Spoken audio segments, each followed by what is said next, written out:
The ski jump in the Olympic Park of Montreal gets a new facade. This calls for the special Heavydrive equipment. Before the assignment, the team demonstrates the perfect solution for installing the 1.5-ton panes of the ski jump on the customer's premises.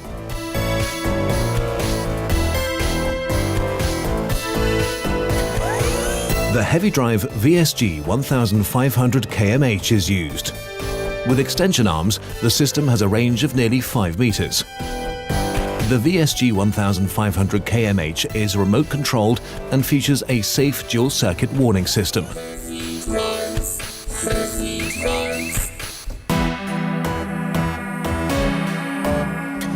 The test demonstration convinces. Right on schedule, installation with the suction system at the ski jump in Montreal starts in May 2017. Heavydrive.